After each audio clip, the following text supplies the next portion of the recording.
What's up, guys? It's your friend Vengeance here. I'm going to do another hero breakdown today. This one's going to be on Isadora, the beautiful flying fairy who has some beautiful moves. We'll talk about her move Redemption. It is a slow charge, unfortunately, but we'll get to that. It's actually not so bad. Shares damage with all allies and increases defense by 100% for all allies for 6 turns. Turns 4 non-green Naya Stones into Naya Healing Stones, and they are green. As a defender, she heals 4 random allies and nearby allies for 3 turns, restoring HP equal to 10% of allies' max HP every turn. Faction buff. Increase attack and defense by 25% for all Chattingdale allies for 5 turns. Okay, before I go any farther, 2 things. Whoa, 100% defense for everyone in shared damage. And 2, essential Chattingdale character. Okay, so let's look at her exclusive weapon. It's called Devil's Nightmare. Increases normal attack damage for 3 turns when healed, and the effect can be triggered up to 3 times every turn. You might at first say, like, 3 times every turn, how's that supposed to happen? Well, green hero characters have, a lot of them produce green healing stones. And each time one goes off, it'll put another buff of heal over time. So in an all green team with some creators of the stones, your characters are going to heal 5, 6, 7, 8 times in one turn. So it's pretty ridiculous. So it'll increase that damage from those Naya stones based on the heal over times you have on your heroes. So it's pretty big time. We'll look at her awakening tree here. Awakening 1 shields self for 20% max HP for 3 turns when mana is full. So as soon as she fills her mana, boom, she gets 20% of her max HP as a shield. That is pretty cool, and it will keep your Malfort going if you have a Malfort on your all green team. It's just another shield to keep that passive beating people down.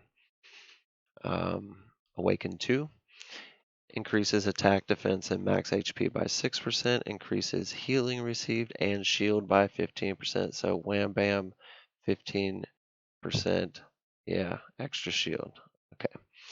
Awaken 3 restores 3 mana when taking damage. So anytime she's taking damage, she's also getting that special charged faster. It's good stuff. Awaken 4 is another standard.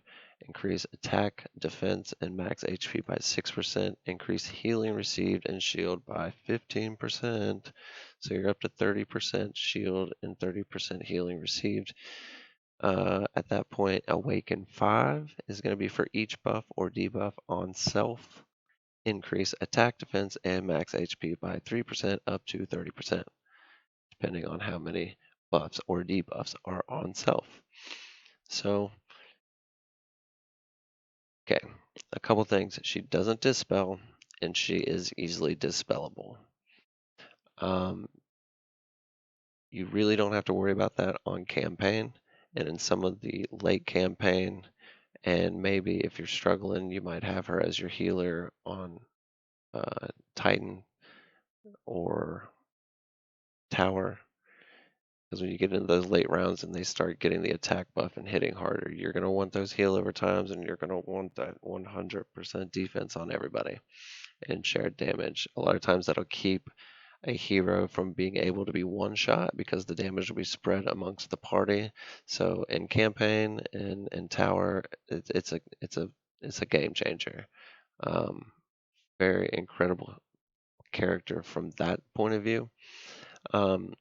You would say, well, what are you talking about, Vengeance? She sounds like she'd be pretty awesome on defense.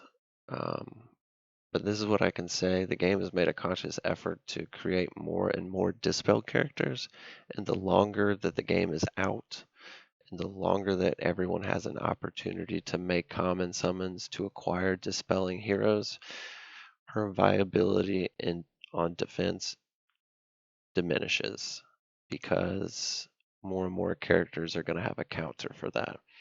So if I was playing against an Isadora, I would probably hold my dispel, and then whenever she goes off, I would dispel her. So no more shared damage, no more 100% defense, and no more heals over time.